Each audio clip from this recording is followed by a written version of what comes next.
Bismillahirrahmanirrahim. Assalamualaikum warahmatullahi wabarakatuh. Subhanaka la ilma lana illa ma 'allamtana innaka antal alimul hakim. Asyhadu an la ilaha illallah wahdahu la syarika lah wa asyhadu anna Muhammadan abduhu wa rasuluhu alladzi la nabiyya ba'dah.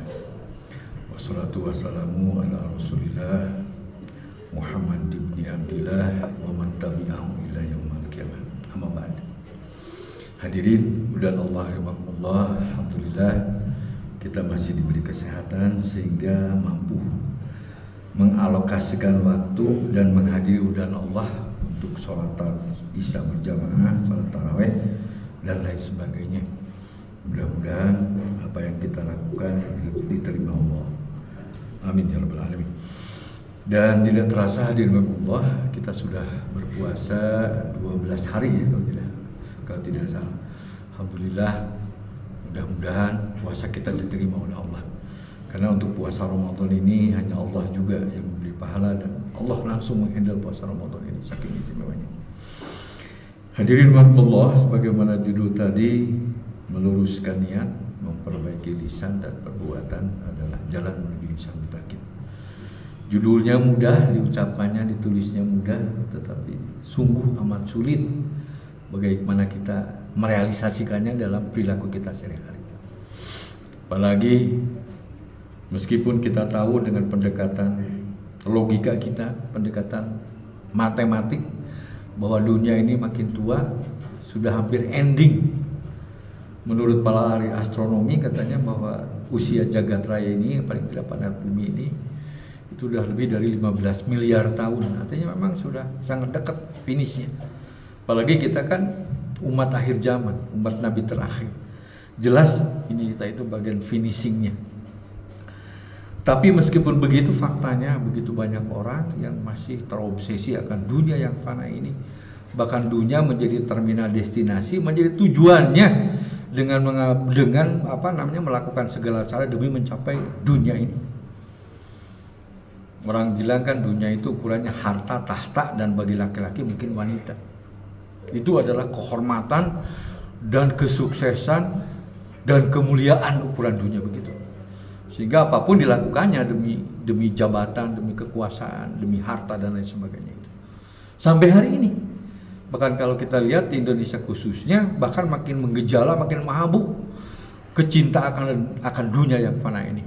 Yaitulah jebakan setan laknatullah, apa yang kata Nabi, malwahan ya Rasulullah, hubud dunya wa karahiyatul maut. Makanya umat Islam di Indonesia meskipun secara demografi mayoritas susah kalau diajak jihad itu. Kenapa? Karena terlalu mencintai dunia. Hatta di kalangan umat Islam sendiri. Kalau menurut Profesor Alfian, salah satu guru besar FISIP di UI, entah masih hidup tidak. Kan umat Islam di Indonesia itu ada Islam abangan, ada Islam santri gitu. Justru mayoritas kebanyakan Islam abangan. Makanya gampang diutak-atik. Sehingga kata Nabi, bagaikan buih di tengah samudra yang gampang diobang-ambing, diutak-atik, dan bagaikan hidangan yang banyak, yang lezat, yang selalu diperebutkan, manakala direbutkan oleh kekuasaan itu. Nah ini fakta yang menyedihkan bagi kita. Nah hadirin rahimakumullah, kaitannya dengan bagaimana kita, bahwa esensi puasa itu sebagaimana Al-Baqarah 183, A'udzubillahi samminal alim minasyaitonir rajim, bismillahirrahmanirrahim, ya ayyuhalladzina amanu kutiba alaikumusiyam kama kutiba alal ladzina min qablikum la'allakum tattaqun. Bahwa goalnya itu, ujungnya itu, endingnya itu kita ingin menjadi orang yang takwa. Yang kata Allah dalam ayat yang lain, inna akramakum indallahi atqakum, bahwa manusia yang paling mulia di sisi Allah itu manusia yang paling bertakwa. Nah, pada ayat Al-Baqarah 183 itu, sebelum diakhiri dengan kata tatakun, itu ada instrumen la'ala. Kalau kata santri mah itu disebutnya instrumen la'ala itu mungkin dan tidak mungkin. Mungkin jadi mutakin, mungkin juga tidak. Tergantung syarat dan ketentuannya dipenuhi atau tidak itu. Masalahnya jadi orang mutakin itu kan, mutakin gampang, tapi sungguh amat sulit bagaimana kita jadi orang yang mutakin tadi. Karena itulah bulan Ramadan yang agung ini kita kita terima dengan penuh sukacita, dan mudah-mudahan sebagaimana kata Imam Ali menjadikan madrasatul rohaniyah, menjadi madrasah rohaniyah. Kan selama ini orang terlalu terobsesi akan materi lah, tadi itu harta dan jabatan lainnya itu. Sementara rohaninya dibiarkan kosong. Jarang orang gelisah dikarenakan misalnya masalah rohani. Aduh, saya belum zakat atau saya belum melakukan hal-hal yang bersifat rohani yang perintah Allah. Tapi kalau tetangga udah punya mobil baru, gelisah. Tetangga naik jabatan, gelisah. Tetangga naik pangkat dan sebagainya. Tetangga punya deposito yang banyak, mendirikan perusahaan yang baru, itu baru gelisah. Kan itu semuanya materi. Dan seringkali orang menjadi gelisah itu dikarenakan masalah materi. Jarang masalah kebutuhan rohaniah itu. Maka pada mulai Ramadan itu, marilah kita luruskan niat kita. Mari kita perbaiki, reformasi, bahkan kalau perlu direvolusi. Agar menjadi goal dalam hidup kita itu adalah nilai-nilai rohaniah untuk bekal kita di akhirat. Apa korelasinya? Sebagaimana kita ketahui bahwa orang dikatakan menjadi muslim itu kan harus bersahadat. Sementara sahadat itu adalah beat kita dengan Allah dan Rasul. Asyhadu an la ilaha illallah wa asyhadu anna Muhammadar Rasulullah. Bahwa asyhadu an la ilaha illallah itu bila mana la ilaha illallah la mawujud, la ilaha illallah la ma'bud, la ilaha illallah la maqsuda illallah, la haula wala quwata illa billah, la ilaha illallah la hukmu illa hukmu. Di antaranya bahwa beat kita dengan Allah itu hanya Allah yang mawujud. Allah menjadi tempat kita, penghambaan kita kepada Allah. Allah menjadi jalan kita. Tidak ada hukum yang berlaku pada seluruh jagat raya ini, termasuk apalagi pada kita, kecuali hukum Allah. Dan Allah lah menjadi tujuannya, la ilaha illallah. Nah, realisasinya mana? Kalau ternyata yang jadi udagan kita itu hanya kekuasaan, jabatan dan sebagainya. Kan harus sinkron dengan apa yang kita ucapkan dengan syahadatain kita. Makanya mari kita luruskan niat kita itu.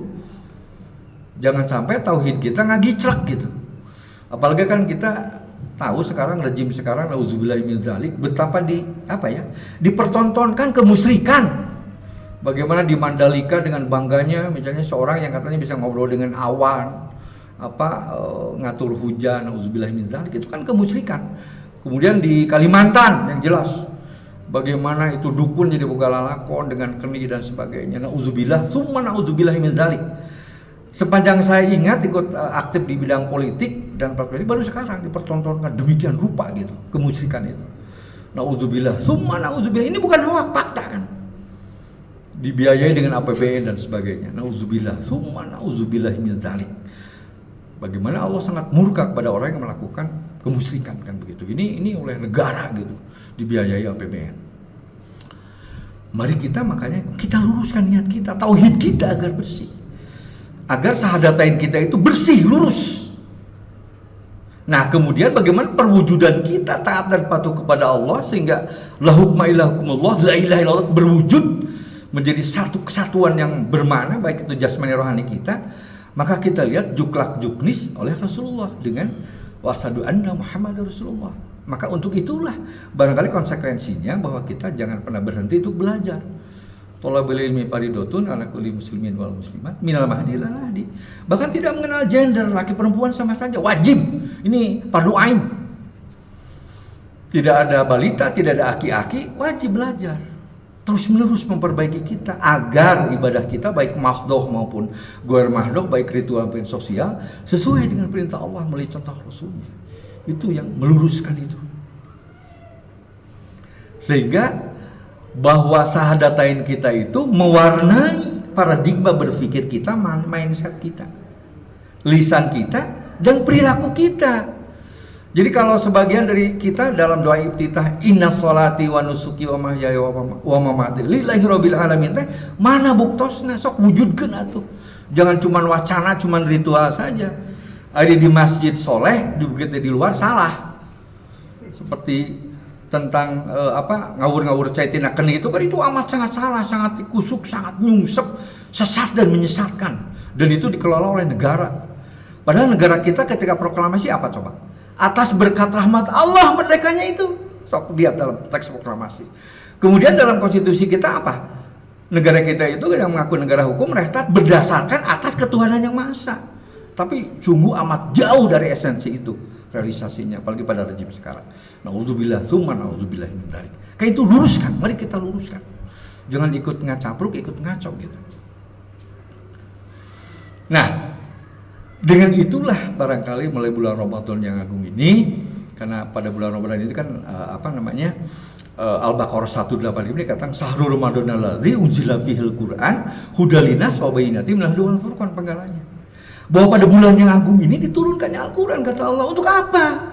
Sebagai hudalinas, sebagai petunjuk bagi manusia. Bahkan di sini tidak dikatakan hudalil mutakin, hudalil muslimin, hudalil muslimat, hudalil mu'minin, tidak. Hudalinas bagi seluruh makhluk yang berjenis manusia, kecuali yang mengikuti ajaran Darwin, primata, monyet mungkin tidak masuk.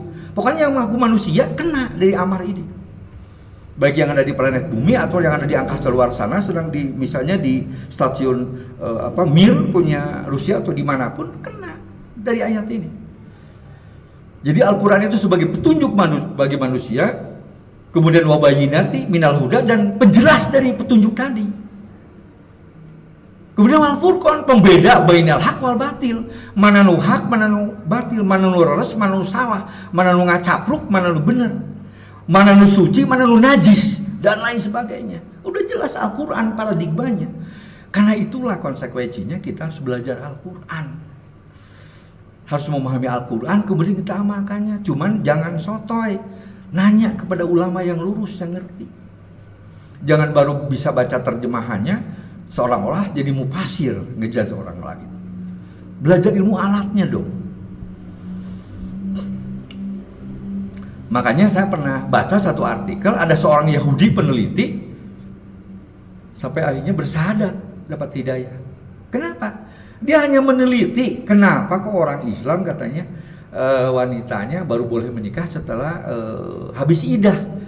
Setelah dihitung matematika kan idah itu 4 bulan 10 hari. Ternyata hadirin Allah, fakta membuktikan secara empirik dan akademik, setelah 4 bulan 10 hari itulah bersih rahim wanita itu dari benih-benih genetik, kromosom dan sebagainya dari laki-laki sebelumnya, dari suami sebelumnya.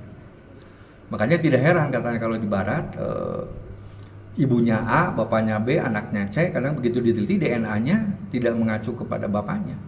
Boleh jadi ya, naudzubillah min dzalik, begitu. Karena belum masa idah mungkin udah nikah lagi dan sebagainya.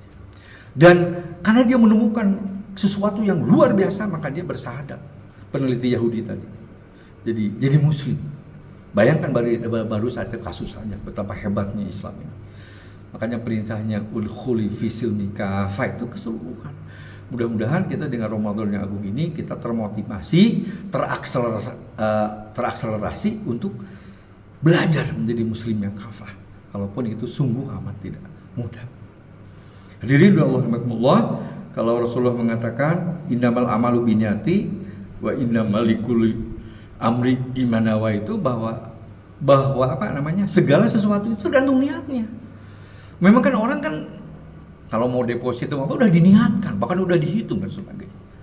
Maka mari kita niatkan, kita luruskan bahwa kita ini betul-betul mewujudkan wa ma khalaqtul jinna wal insa illa liya'budun, menjadi hamba Allah yang memang ditujukan dalam rangka mencari ridha Allah, dan betul-betul semua yang kita lakukan itu baik rohani maupun jasmani itu betul-betul teragregasikan dalam rangka menjadi hamba Allah. Bahwa Allah menjadi tujuan kita, bukan yang lain-lain. Bahkan benci juga boleh, harus benci karena Allah.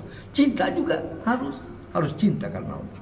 Jadi apapun yang kita lakukan itu merupakan pencerminan dari perwujudan penghambaan kita kepada Allah, jalan kita menuju Allah, dan hukum yang berlaku pada diri kita adalah hukum Allah, dan puncaknya adalah la ilaha illallah. Barangkali itu yang bisa disampaikan, yang keliru dari kebodohan saya, yang benar dari Allah. Mudah-mudahan bulan Ramadan yang agung ini dan malam Lailatul Qadar belum turun, dan kita dapat keberkahan dari malam yang 1000 bulan itu. Amin ya rabbal alamin. Dan mudah-mudahan kita juga masih bisa dipertemukan dengan bulan Ramadan yang akan datang. Amin ya Allah ya rabbal alamin. Billahi bisabillah. Assalamualaikum warahmatullahi wabarakatuh.